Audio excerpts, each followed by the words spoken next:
हमारे शरीर की, हमारे अंतःकरण की, हमारे स्वभाव की एक एक वृत्ति भोगों में अभी तक लगी रही है।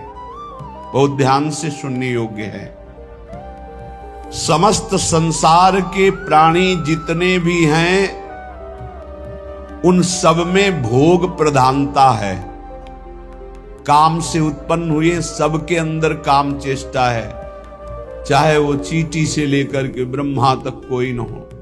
जिन्होंने ब्रह्मबोध या भगवत प्रेम प्राप्त कर लिया है वही जीवन मुक्त महात्मा इस फांसी से अलग हैं, नहीं सांप के गले में फांसी पड़ी हुई है काम की। समस्त संसार प्राणी भोग सुख की कामना में लिप्त हैं। सभी के मन में एक लालसा लगी रहती, ये भोगूं, ये चखूं, ये देखूं, ये सूंघूं, वहां जाऊं, मुझे आनंद मिल जाएगा। आनंद की प्राप्ति के लिए प्रकृतिजन्य स्थान, वस्तु, व्यक्ति, इनके भोग की आकांक्षा। बहुत ध्यान से समझिए, समस्त प्राणियों की रचना ही ऐसी है कि भोगाकर्षण इतनी जोर का है, देखना, सुनना, चखना, भोगना, स्पर्श करना, यही पूरा चिंतन चलता रहता रात दिन। क्या खाना है, कहां जाना है, क्या देखना है, क्या सुनना है, क्या भोगना है, क्या पाना है, क्या, बस यही चलता रहता है। मनुष्य प्रधान है समस्त योनियों में, क्योंकि बुद्धि प्रधान है, पर यह भी दिन रात इसी चिंता में जलता रहता है भोगों की लालसा पूरी करने के लिए। इतना रुपया हो गया, इतना हो जाए, इतनी व्यवस्था हो गई, इतनी व्यवस्था हो जाए, इतनी जमीन हो गई और इतनी हो जाए, अब ये कर लिया, अब ये कर लूंगा और सुखी हो जाऊंगा। पर वो जलता रहता है चिंता, शोक, भय। इस काम भोग को लेकर के बुद्धि प्रधान मनुष्य ज्यादा भ्रष्ट हो रहा है, क्योंकि ऊंचे चढ़े हुए को देखा जाता है, जो नीचे गिरा पड़ा है वो तो पड़ा ही है।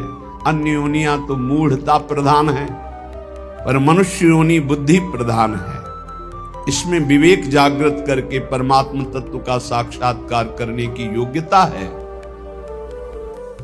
भोगों की प्रधानता होने के कारण मनुष्य शरीर इतना महान है कि वो ब्रह्म तत्व का साक्षात्कार करने की योग्यता रखता है, पर भोगों के आकर्षण के कारण वो दुख पर दुख भोगता हुआ उसी दुख की ओर जा रहा है। दुख पर दुख भोगता हुआ वो उन्हीं दुखों की तरफ जा रहा है जहां और दुख योनयः, जहां से दुख प्रकट होता है।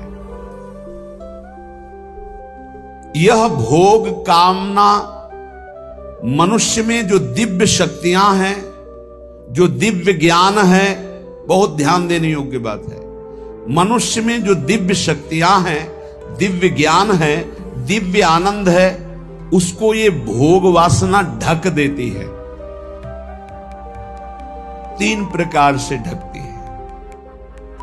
जैसे दर्पण में मल जमा हो जाता है, जैसे आग राख और धुएं से ढकी होती है, होती अंदर आग है। जैसे गर्भ से जेर ढका होता है, जेर में ऐसे ऊपर झिल्ली, फिर अंदर ऐसे घृणित पदार्थ उनके अंदर होता है। ऐसे तीन प्रकार के साधकों की बुद्धि काम में ढक जाती है। जो एक अच्छे सतोगुणी होते हैं, उनकी धुआं और राख से ढकी हुई अग्नि के समान बुद्धि होती है। थोड़ा सा फूंक लगी, अग्नि प्रज्वलित हो गई। थोड़ा सा झटका लगा, अरे मैं कहां भ्रमित हो रहा हूं, मैं अपना पतन कर रहा हूं, तत्काल वो सावधान हो गया और ज्ञानाग्नि प्रकट हुई, वासना को त्याग करके वो आगे बढ़ गया। दूसरा सत रज मिश्रित, दर्पण सामने है पर चेहरा नहीं दिखाई दे रहा, बोध नहीं हो रहा, क्योंकि मल लगा हुआ है।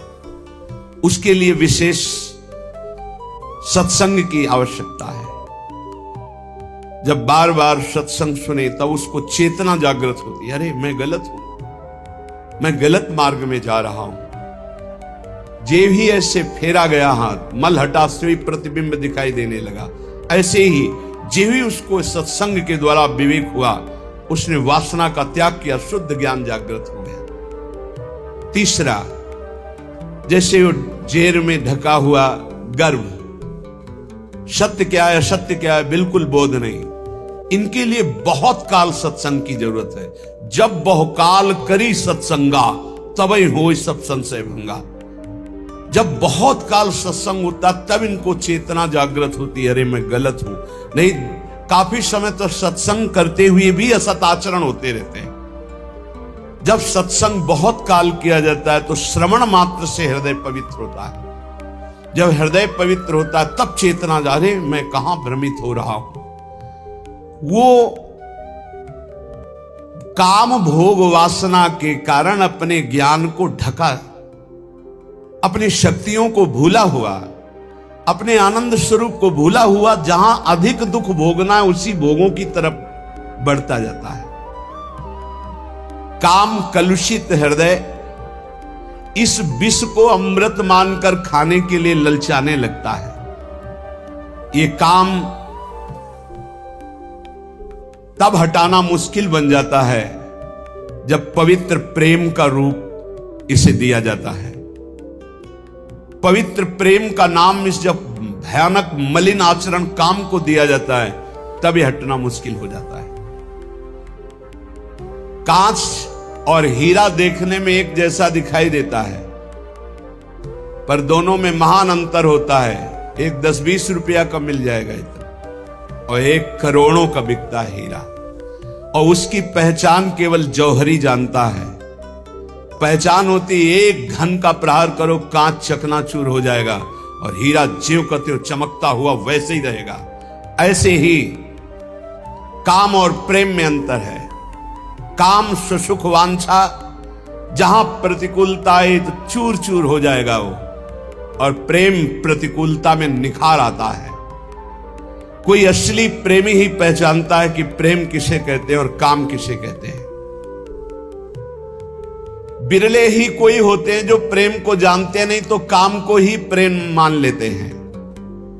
प्रेम शून्य काम भाव को प्रेम मानकर जब स्वीकार कर लिया जाता है तब इसको दूर करना बहुत कठिन होता है, क्योंकि दोष को दोष मान लिया जाए तो निकल जाएगा, गुण मान लिया जाए तो बहुत कठिन होता है निकल पाना।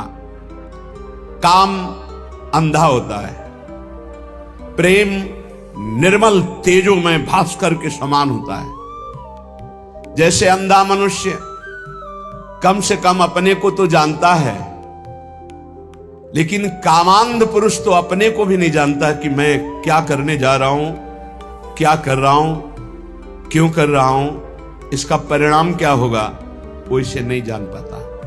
कुआ मदांधो, अंधों में अंधा बड़ा कौन है? बोले मदना तुरोवा, जिसे काम व्याप्त कर लिया, अधीन कर लिया, सबसे बड़ा अंधा है, उसको कुछ नहीं दिखाई देता। कामांध मनुष्य अपने हित को भी नहीं जानता, इसलिए अंधों में बड़ा अंधा कामांध है। काम उदय होने पर विद्वान की विद्वता, त्यागी का त्याग, तपस्वी की तपस्या, साधु की साधुता, वैरागी का वैराग्य क्षण मात्र में नष्ट हो जाता है, क्षण मात्र में नष्ट हो जाता है। कामांध मनुष्य अपना तो कल्याण कर ही नहीं सकता, बल्कि उल्टा अपना सर्वनाश कर लेता है। काम की दृष्टि अधा होती है, अधो अंगों में होती है। जनेंद्री में, जनेंद्री की तृप्ति में या और इंद्रियों की तृप्ति में प्रेम का लक्ष्य ऊर्ध्वतम होता है, दिव्य होता है, चैतन्य घन होता है, और वो सिर्फ श्री कृष्ण से होता है, हरि से होता है, प्रभु से होता है।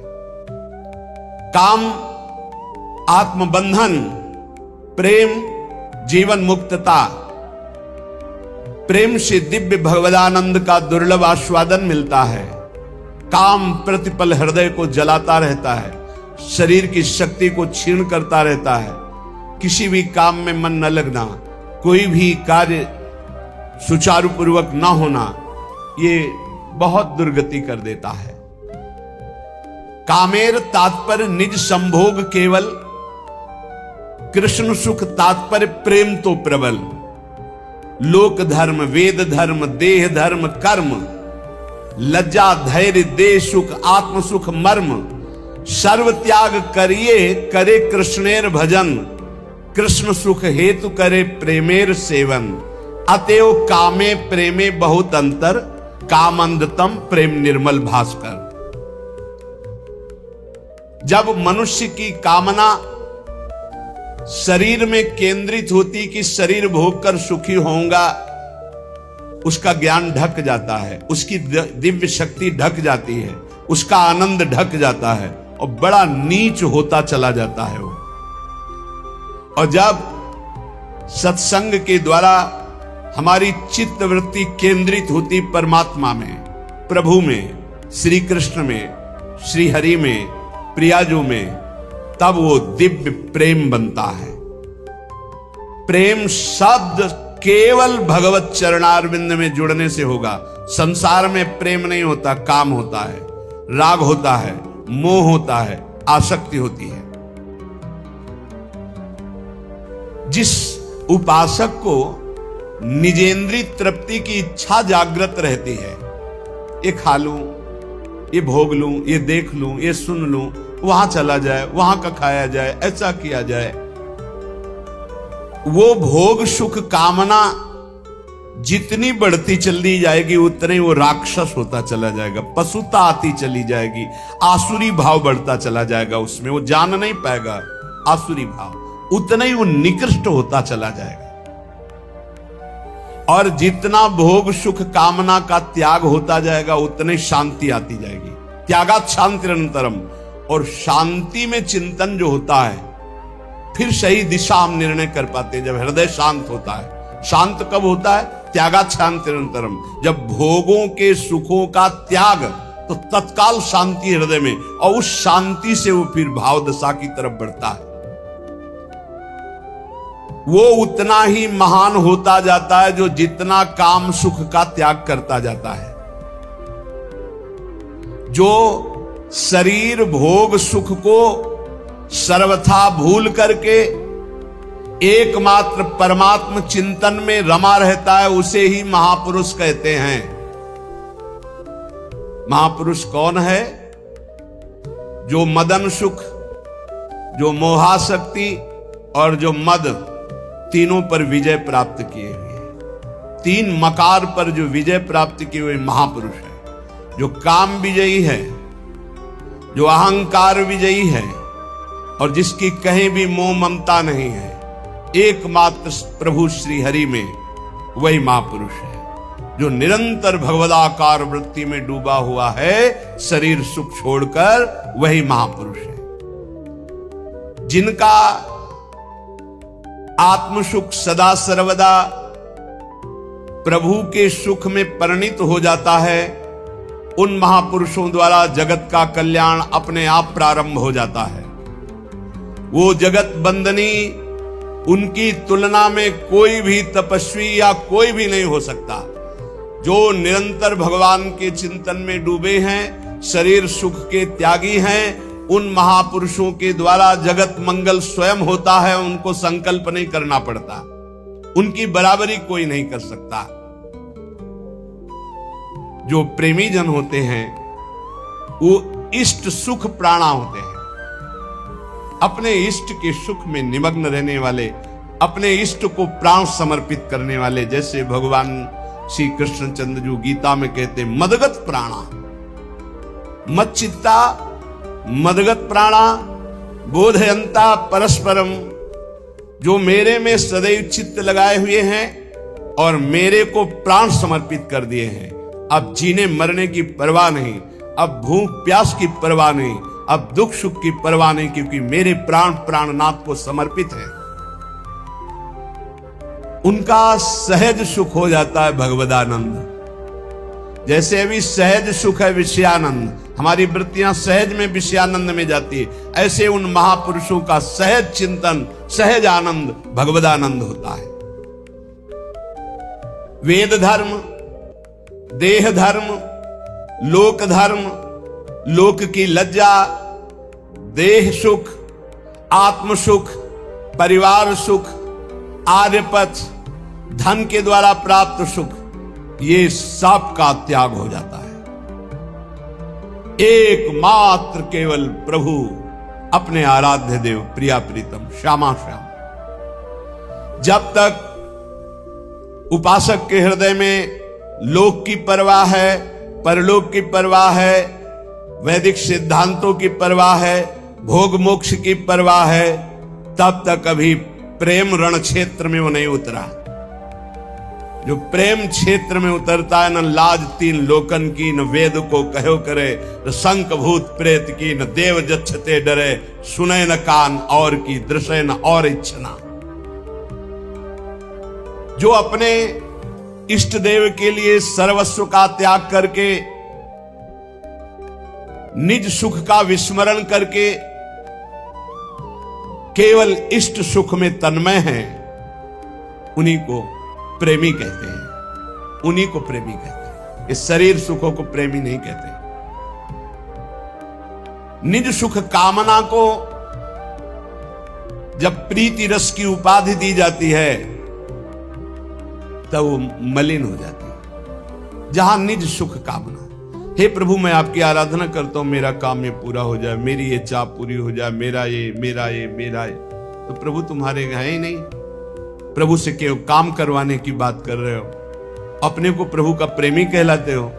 बोले उपाधि मात्र है, प्रेम नहीं है। प्रेम निरुपाध ही होता है। प्रेम में मांग नहीं होती इस बात की मेरी ये बात पूरी हो जाए, क्योंकि मेरा शब्द तो गया प्रभु के पास। ये तन प्रभु का, मन प्रभु का, प्राण प्रभु का, परिवार प्रभु का, जगत प्रभु का, मेरे सिर्फ प्रभु, मेरे तो गिरधर गोपाल, दूसरों न कोई। जब आप ही मेरे हो तो आपसे क्या मांगना है? आप ही मेरे हो।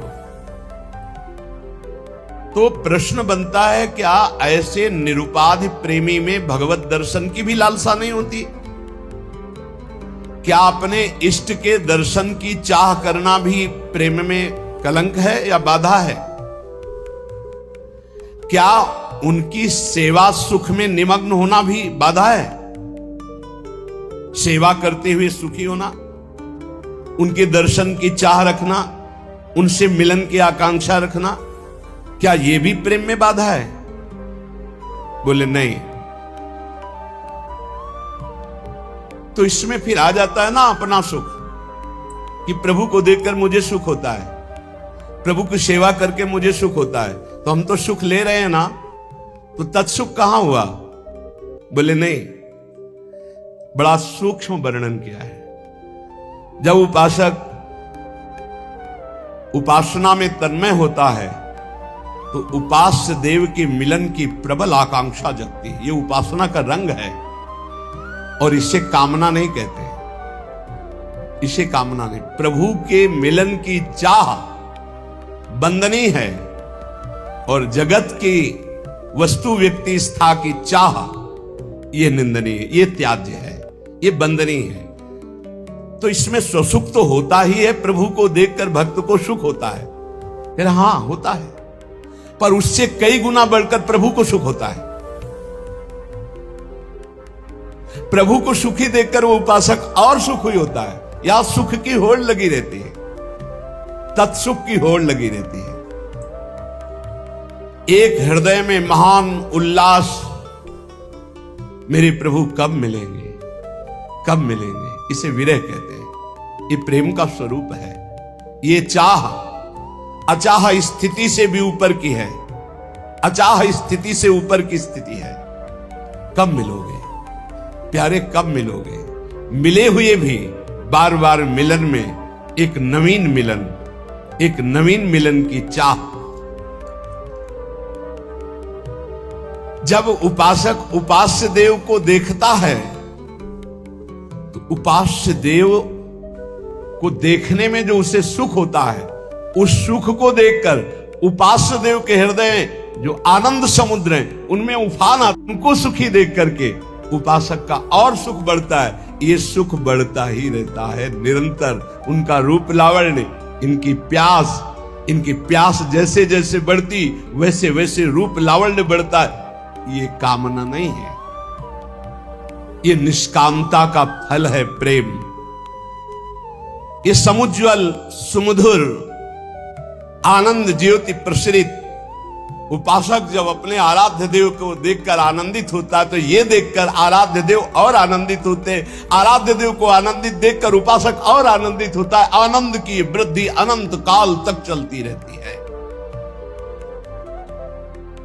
प्रभु सुखत्वे प्रेमी सुखत्वम तत्सुखत्वेन पुनः प्रभु सुखत्वम, ये होड़ चलती रहती है। भगवान श्री कृष्ण चंद्र जी कह रहे कि जैसे हमारी प्रेमी गोपीजन हैं, उनका वस्त्राभूषण धारण करना, श्रृंगार करना, खाना पीना, शरीर सजाना, ये सब केवल मेरे लिए है।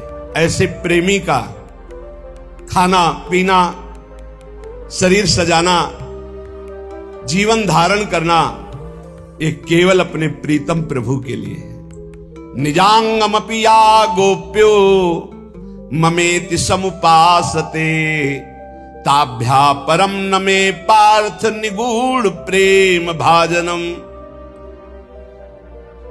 अर्जुन, ये जो मेरी गोपियां हैं ये अपने अंगों को मलमल करके साफ करती है, उट्टन आदि अंगराग आदि से सजाती है।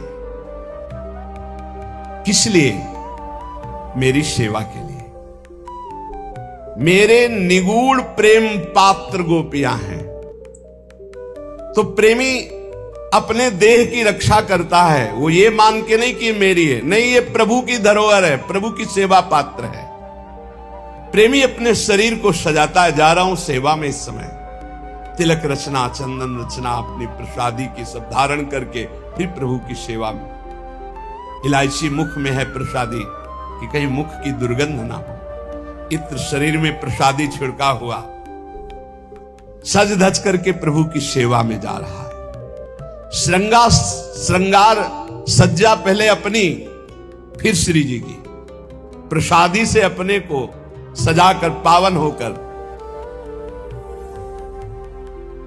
ये विश्व में कहीं नहीं है, ये वृंदावन प्रेम राज्य की बात है, जहां भी हमारे ठाकुर वृंदावन के विराजमान इसी पद्धति से सेवा होती है।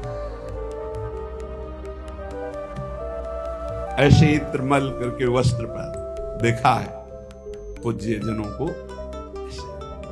श्री जी को स्नान कराने जा रहे हैं ना, तो प्रसादी इत्र पहले लगा के मुख में इलायची रख करके श्री जी की सेवा में जा रहे हैं। ये अन्य साधन राज्य की बात नहीं, ये प्रेम राज्य की बात है। ये बहुत ऊंची बात है। सभी साधन क्षेत्रों में शरीर की देखभाल संभाल छोड़ दी जाती है, लेकिन प्रेम राज्य में शरीर को तुच्छ मानकर नहीं छोड़ा जाता। शरीर को प्रियालाल का सेवा पात्र माना जाता है। अनोखी प्रणाली है, इसलिए सब इस प्रेम राज्य में प्रवेश नहीं पाते और जानते नहीं। जिसमें देह को सेवा का पात्र मान करके आराध्य देव के लिए, जैसे हम प्रतिदिन प्रियालाल के भोग के पात्र, तांबे का लोटा जिससे स्नान कराते हैं, जिसमें स्नान कराते हैं वो थाल, आरती, ये सब पात्र हम मार्जन करते हैं। ऐसे ही ये भी एक सेवा का पात्र है। शरीर सुबह उठे, शौच स्नान कर रहे, चिंतन चल रहा, श्री जी की अमुक सेवा करनी, श्री जी की अमुक सेवा करनी, ये सेवा का पात्र है शरीर। हम अपने शरीर को जो स्नान कराते हैं, तिलक रचना करते हैं, पवित्र वस्त्र धारण करते हैं, ये हमारा भजन है। हम अपने आराध्य देव के लिए कर रहे हैं, अब शरीर सुख के लिए नहीं कर रहे हैं। प्रेमी का विश्वास है कि ये शरीर सेवा पात्र है प्रभु का। जैसे अन्न सेवा के पात्र हैं, ऐसे ये शरीर सेवा का पात्र। इसे बड़ा पवित्र रखना है, इसे बड़ा संभाल के रखना है। ये धरोहर है श्री जी की, ये श्री जी की सेवा पात्र है। शरीर को जो सेवा पात्र मानते हैं उनको ये ज्ञान धारण करने की जरूरत नहीं कि मैं शरीर नहीं हूं, ये शरीर नाशवान, जरूरत नहीं। बहुत बहुत मंगलमय प्रसंग है समझने का और बहुत सरल सहज है। पूजा की वस्तु पूज्य की संपत्ति होती है, पुजारी सिर्फ पूजा कर सकता है। ये पूजा की वस्तु है, इस पर अधिकार पूज्य प्रियालाल का है, वो हमारे, ये हमारे आराध्य देव की संपत्ति है। पुजारी तो सिर्फ देख रेख संभाल सजावट करता है। ठीक ऐसे ही गोपीजन अपने शरीर को संभालती है, सजाती है श्री कृष्ण के लिए। मानती हैं गोपीजन की हमारे पास से जो कुछ तन मन प्राण है श्री कृष्ण का है, श्री कृष्ण की संपत्ति है। ठीक प्रेमी ऐसे ही मानता है, ये तन मन प्राण ये मेरे प्रियालाल की संपत्ति है। ऐसे उपासकों को कंठी तिलक रचना यह सब देखकर आराध्य देव मुस्कुराते हैं। यही कहा था गुरुदेव भगवान ने कि श्री जी को सुख मिलता है, राधा वल्लभ लाल मुस्कुरा देते, मेरा दास आ गया। कभी नहीं, बिना तिलक के कभी नहीं रहना चाहिए। और गुरुदेव के प्रताप से, उनके प्रसाद से जब 20 वर्ष पहले आज्ञा हुई थी वैसे ये हमारी रुचि नहीं, क्योंकि वहां देव भाव का त्याग है। ये सब याद नहीं कि कभी चंदन लगाया हो 20 वर्ष संन्यास में, कभी नहीं। बस वही गंगा स्नान किया, ऐसे लिया, त्रिपुंड खींच लिया, बस। शरीर को धोना, पोछना, वस्त्राभूषण साफ करके पहनना, अपने को श्रृंगारित करके सेवा में पहुंचना, ये प्रेमियों का खेल है, ये प्रेमियों का मार्ग है। इसीलिए परम उच्च कोटि की साधना को साधारण लोग नहीं जान सकते। भभूत रमाने में तो लगेगा त्यागी है, लेकिन उससे भी करोड़ गुना वो त्यागी जो श्रृंगार किए जा रहा श्री जी की सेवा में। क्यों? क्योंकि वो भभूत लगा रहा अपने शरीर में, लेकिन वो अपना शरीर ही नहीं मान रहा, वो सेवा का पात्र प्रभु की मान रहा है। सहज विरक्ति शरीर से, सहज विरक्ति। और भगवत सेवा सुख का सुख न लेना, उनके सुख के सुख में निमग्न रहना, ये आगे चलकर के स्थिति आती है। जैसे एक गोपी श्री कृष्ण सेवा के लिए श्रृंगारित होकर गई और उसे सेवा सुख मिला, व्यजन सेवा। प्रिया प्रीतम रास करके पुष्पों की शैया पर विराजमान है ब्रजलीला के अंतर, और वो व्यजन कर रही, पंखा कर रही। छोटे छोटे श्रम बिंदु युगल सरकार के शीतल वायु से सूख रहे, आंख से आनंदमय मुद्रित हो रही। ये देखकर इतना आनंद हुआ उस गोपी को कि जड़ता संचारी भाव आ गया, अश्रुपात होने लगा, कंप होने लगा, हाथ जड़ हो गया, पंखा चलना रुक गया। बस दूसरी गोपी ने सावधान किया ब्रजलीला के अंदर, हे तू सेवा सुख में निमग्न होकर इष्ट सुख को भूल गई।